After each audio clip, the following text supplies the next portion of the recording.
Шымбергенов, жасы 28-де. 2018 жылы Азия ойындарының вице-чемпионы. Қазақстан енді құрамасымен бірге Олимпиада ойындарына бара алмады өкінішке қарай. Дегенмен осы Қайрат Сатжанов жаңа бас бапкеріміз Асланбек Шымбергеновті әлем чемпионатына алып баруды жөн санаған. Қазақстанның бірнеше дүркін чемпионы, ең алғашқы мәрте 2014 жылы Тараз қаласында өткен әлем чемпионат, Қазақстан чемпионатында жеңіске жеткен. Қазір кездесуде басталды. Асланбек Шымбергеновтың міне бойы да, қолы да ұзын екенін көріп тұрсыздар. Осы басымдықты біздің отандасымыз дұрыстап пайдалану керек. Әзірше аңдысы бірін-бірін зерттеуде тығыншықтай келген қарсылас ирандық боксшы. Осы әлем чемпионатына дейін Германияда өткен турнирде бағын сынады, бірақ үлкен жетістіктерге жетті деп айта алмаймыз. Асланбек Шымбергенов болса Санкт-Петербургта өнер көрсетті. Тіпті ол жақта мықты біраз боксшыларды жеңген еді. Міне қазір Асланбектің ұрған бір әдемі соққысы. Санкт-Петербургта өткен турнирде Андрей Замкобой, Баба Усман Батуров секілді осы салмақтың 69 келіге дейінгі ол кездегі салмақтың мықтыларын жеңген болатын. Қазір енді 71 келіде өнер көрсетіп жатыр. 71 келі Асланбек үшін бір ыңғайлы салмақ болатын шығар деген ойдамыз. Өйткені бұл жігіттердің енді таза салмағы 75-76 келі болады. Қазір сериялы соққы. Асланбек артқа қарай шегіні бүлгерді. Бір хук соққысы да қазақстандық боксшының қарсыласына дәл тигенін көрдіңіздер. Белден төмен ұрмау керектігін төреші ирандық боксшыға айтып ескертті. 75-76 болады, сондықтан да салмақ қуғанда 71-ге дейін ыңғайлы болатын шығар деген енді ойда сенімде бар. Екі боксшы да қазір соққылармен алмасты.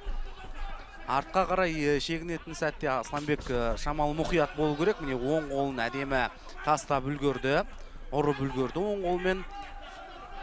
Шақыруда іздеуде Асланбек қазір қарсыласының осал тұсымен тағы да артқа қарай шегіну барысында қазақстандық боксшы қарсыласының бір соққысын өткізді.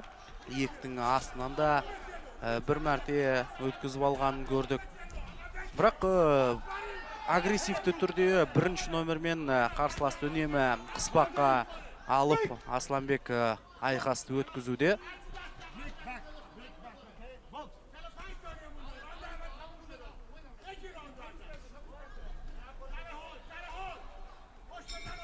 Түртіп оң қолмен сериялы соққылар. Осы жерде екі соққымен ғана қазір Асланбек Шымбергенов тоқтап қалуда, және қарсыластың Морадидің қабағы жарылғанын көріп тұрмыз.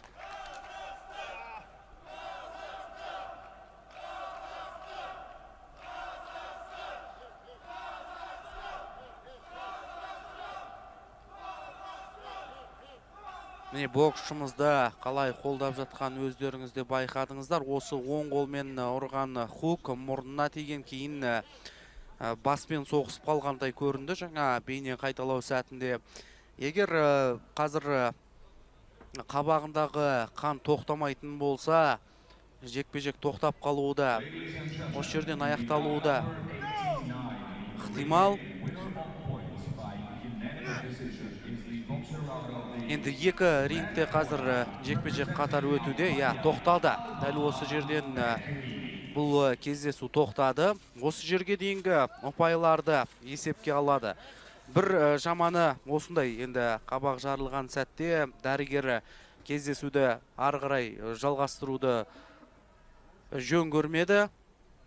Осы жерге дейінгі ұпайларын есепке алады. Кімнің асығы алшысынан түссе, сол келесі кезеңге өтеді енді. Да, сейчас все зависит, все в руках судей, боковых судей.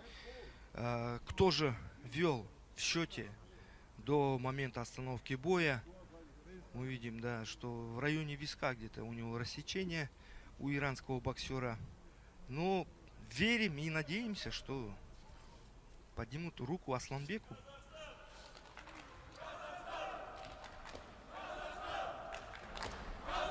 Ну, по первому раунду тяжело, конечно, сказать, кто был лучше там на голову. ждем вердикта судей. Серік Теміржановтың да моңғолиялық қарсыласы осылай жарақат алған еді. Иә, біздің жігіт жеңіске жетті. Асланбек Шынбергенов және әлем чемпионатының келесі кезеңіне қадам басты.